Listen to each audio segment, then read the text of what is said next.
Today we will discuss a C program to check given string is palindrome or not. आज आपण बघणार आहोत एक C program for checking given string is palindrome or not. So first we will see what is palindrome. So palindrome म्हणजे काय? A string which remains same on reading from both end is called as palindrome. अशी string जी आपण दोन्ही साईडने read केली तरी ती string सेमच असते, म्हणजे त्याच्यातले कॅरेक्टर सेमच असतात, अशा स्ट्रिंगला आपण पॅलिंड्रोम म्हणणार. So in other way we can say it means that reverse of string is same as original string. So palindrome म्हणजे अशी स्ट्रिंग जी आपण लेफ्टपासून रीड करायला स्टार्ट केली किंवा राईटपासून रीड करायला स्टार्ट केली तरी त्याच्यातल्या कॅरेक्टरचा सिक्वेन्स हा सेम असणार. So for example radar is a string which is palindrome. So here the example is given. In this example we can see the string radar, that is RADAR. This is a character sequence in this string. So if we start reading from left, that is RADAR, we are getting the sequence, and if we start reading from right, that is RADAR, we are getting this sequence. जरी आपण string left साईडने वाचायला सुरुवात केली तर आपल्याला sequence मिळतोय radar, आणि जर आपण स्ट्रिंग राईट साईडने वाचायला सुरुवात केली तरी आपल्याला सिक्वेन्स मिळतोय रडार.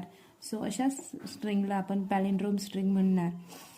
आता अजून एक एक्झाम्पल बघूया. त्याच्यामध्ये कॅरेक्टर्स आहेत STRING. मग आपण जर लेफ्ट साईडने स्टार्ट केलं तर आपल्याला कॅरेक्टर्स मिळत आहेत STRING, पण तीच जर आपण राईट साईडने वाचायला सुरुवात केली तर कॅरेक्टर्स मिळतील GNIRTS. सो अशा स्ट्रिंगला आपण पॅलिंड्रोम म्हणणार नाही. So this string is not called as पॅलिंड्रोम.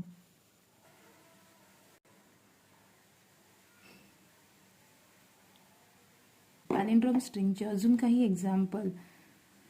So few more examples of palindrome. So first example is level, then madam, Malayalam, then ABCD, CBA.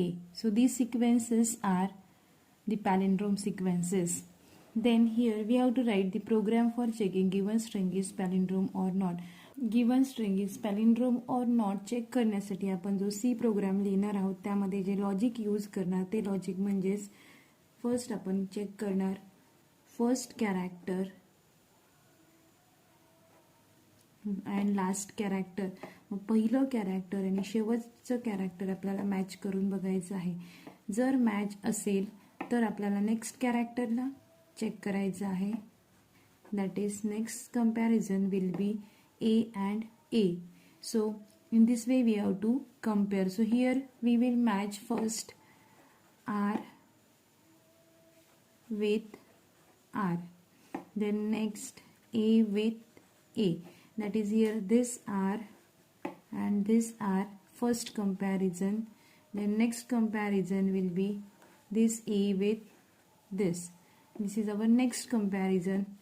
त्यानंतर नेक्स्ट कंपॅरिझन असेल आपलं D with D because there is no other remaining character. मग त्यासाठी आपल्याला दोन counter variable use करावे लागतील I and J.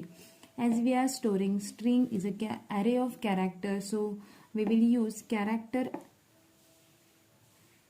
indices, that is S of I and S of J.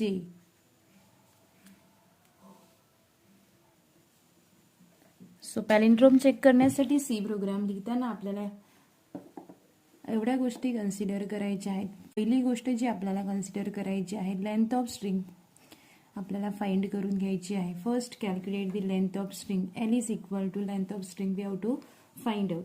String length मिळाली की त्यानंतर आपल्याला काय करायचं आहे, दोन काउंटर व्हेरिएबल घ्यायचे आहेत I अँड J. I आणि J हे दोन काउंटर व्हेरिएबल आपण घेणार. I ला इनिशियलाइज करणार 0 अँड J ला इनिशियलाइज करणार L-1. ओके. सो आता फॉर एक्झाम्पल जर आपण ही स्ट्रिंग कन्सिडर केली RADAR, length of string we will get L is equal to 5. 5 characters आहेत म्हणून लेंथ ऑफ स्ट्रिंग इज 5. मग त्याचे इंडायसेस कसे असतील तर 0, 1, 2, 3, 4 like that indices will be there. So last index असेल आपली s of 4 आणि लेंथ आहे 5 म्हणून आपण इनिशियलाइज करतोय j2 l-1 j2 l-1. So comparison we will do, that is first comparison s of 0 and s of 4 मध्ये असेल. पहिलं कंपॅरिझन आपलं s of 0 आणि s of 4 मध्ये असेल. सो मॅच करायचं आहे आणि जर मॅच नाही झाला तर आपल्याला फ्लॅगची व्हॅल्यू चेंज करायची आहे. एक फ्लॅग व्हेरिएबल आपण घेणार आणि त्याची व्हॅल्यू आपण 1 सेट केलेली असणार आणि ती जर 0 झाली तर मॅच मिळाला नाही. आता एक कॅरेक्टर मॅच केला आपण s of 0 we match with s of 4. Now next काय करायचं आहे तर आपल्याला increment value of i and decrement value of j. i ची व्हॅल्यू 1 ने वाढवायची आणि j ची व्हॅल्यू 1 ने कमी करायची. मग i ची व्हॅल्यू वाढवण्यासाठी आपण अपडेटिंग स्टेटमेंट लिहिणार i++, j ची व्हॅल्यू कमी करण्यासाठी अपडेटिंग स्टेटमेंट लिहिणार j-. ओके. त्यानंतर नेक्स्ट आपल्याला काय करायचं, हीच प्रोसेस परत रिपीट करायची आहे जोपर्यंत आपण स्ट्रिंगच्या मिडलला जात नाही. So repeat till i reaches middle of string. So next आपण मॅच करणार s of 1 and s of 3. i ची व्हॅल्यू वाढली 1 ने, j ची व्हॅल्यू 1 ने कमी झाली. सो असं आपल्याला हीच प्रोसेस परत रिपीट करायची आहे. जर मॅच नसेल तर फ्लॅगची व्हॅल्यू आपण चेंज करणार, फ्लॅग 0 करणार. अदरवाईज पहिला आपला फ्लॅग सेट केलेला असेल 1.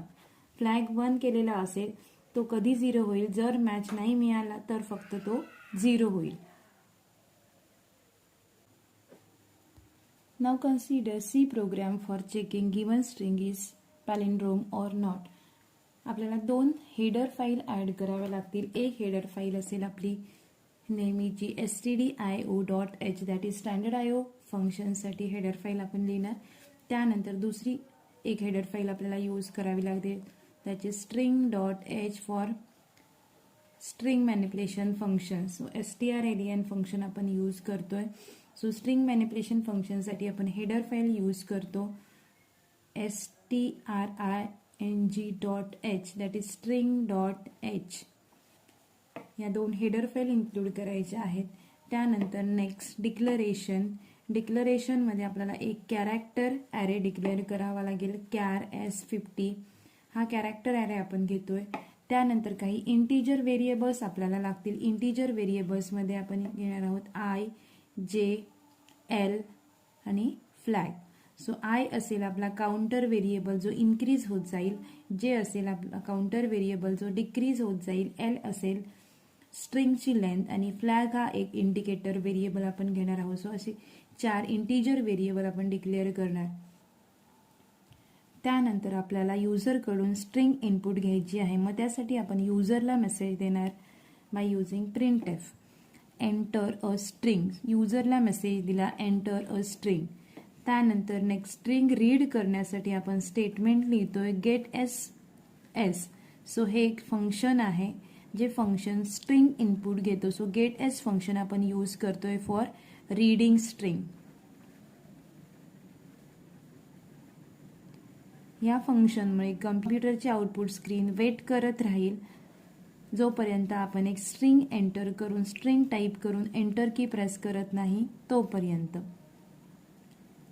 आता आपल्याला स्ट्रिंग मिळाली. स्ट्रिंग मिळाल्यावरती आपल्याला कॅल्क्युलेट करायची आहे लेंथ ऑफ स्ट्रिंग.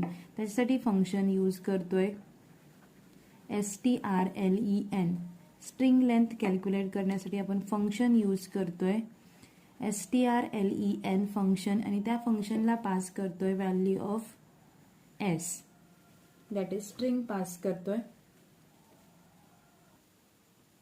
नेक्स्ट आहे आपला फॉर लूप. आता फॉर लूपमध्ये आपण एक थोडंसं मॉडिफिकेशन यूज करते. जो रेग्युलर फॉर लूप आपण यूज करतो ज्याच्यामध्ये फक्त आपण एकच इनिशियलायझेशन करतो, तसं न करता आपण इथे 2 इनिशियलायझेशन करतोय. दॅट इज i ची व्हॅल्यू 0 करतोय, कॉमा j ची व्हॅल्यू l-1 सेट करतोय. सो 2 इनिशियलायझेशन आपण करतोय. 2 statements are they are separated by comma. So comma ऑपरेटरचा यूज करून आपण 2 स्टेटमेंट इथे लिहितोय. त्यानंतर येईल आपलं सेमिकोलन, त्याच्यानंतर आय लेस दॅन L/2 म्हणजे आयची, हे आपलं टेस्ट एक्सप्रेशन आहे. जोपर्यंत आयची व्हॅल्यू L/2 पेक्षा कमी आहे, लेंथ डिवायडेड बाय 2 पेक्षा कमी आहे, तोपर्यंत आपल्याला ही कंडिशन, ही जे काही ब्लॉक आहे तो रिपीट करत राहायचा आहे. So this is our test expression. Then next second semicolon of for loop. Then again here we are using the comma operator that is for writing 2 updating conditions. 2 updating conditions असतील आपल्या. पहिली असेल i ची value 1 ने वाढवण्यासाठी आणि दुसरी असेल j ची व्हॅल्यू 1 ने कमी करण्यासाठी. So 2 updating statements are there. सो हे झालं आपल्या फॉर लूपचं स्ट्रक्चर.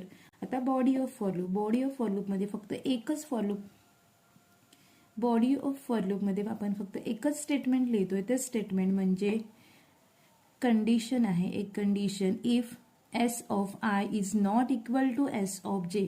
इथे आपण इक्वल टू चेक करत नाही होत, आपण नॉट इक्वल टू चेक करतोय.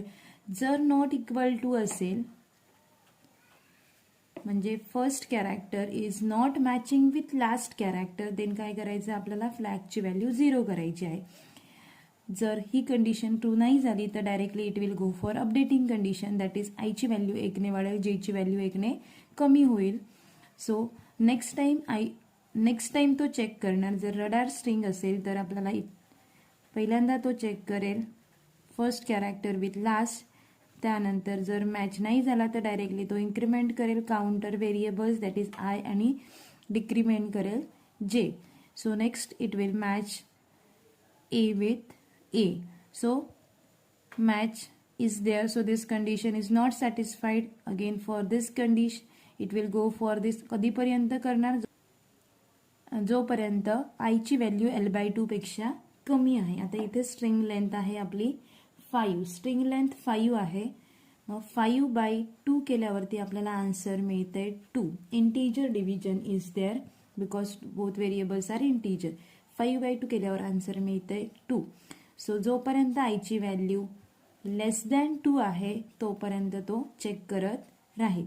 सो इथे आपल्याला 2 कंडिशन चेक केल्या जातील. तिसऱ्या कंडिशनला तो जाणार नाही कारण आयची व्हॅल्यू 2 झालेली असेल, म्हणजे स्ट्रिंगच्या मिडलपर्यंत रीच झालोय.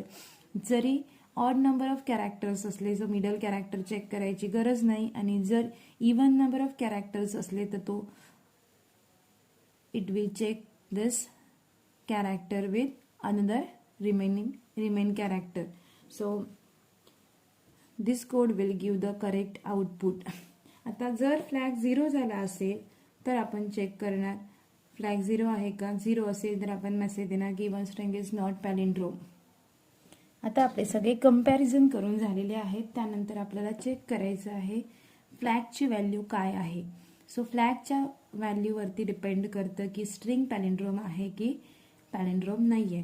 So if flag is exactly equal to 1, आपण चेक करणार फ्लॅगची व्हॅल्यू एक्झॅक्टली इक्वल टू 1 आहे का. जर 1 असेल तर given string is palindrome. Definitely आपण सांगू शकतो की स्ट्रिंग पॅलिंड्रोम आहे. जर नसेल तरच फ्लॅगची व्हॅल्यू 0 झालेली असणार. सो एस पार्टमध्ये आपण लिहितोय given string is not palindrome. So this is a simple program for checking given string is palindrome or not. 2 variables घेतोय, एक फर्स्ट कॅरेक्टरला पॉइंट करतोय आणि दुसरा व्हेरिएबल लास्ट कॅरेक्टरला पॉइंट करतोय, आणि प्रत्येक वेळी आपण मॅच करतोय first character with last character, second character with second last character, असं आपर्यंत स्ट्रिंगच्या मिडपर्यंत जोपर्यंत जात नाही तोपर्यंत सेम प्रोसेस आपण रिपीट करतोय. आणि इथे आपण नॉट इक्वल टू चेक करतोय, म्हणजे नसेल इक्वल तर फ्लॅगची व्हॅल्यू 0 झालेली असणार. जर फ्लॅगची व्हॅल्यू 0 असेल तर given string is not palindrome. फ्लॅगची व्हॅल्यू 1च राहिली असेल तर given string is palindrome. So this is a simple procedure for checking given string is palindrome or not using C programming. So today we will stop here. Thank you.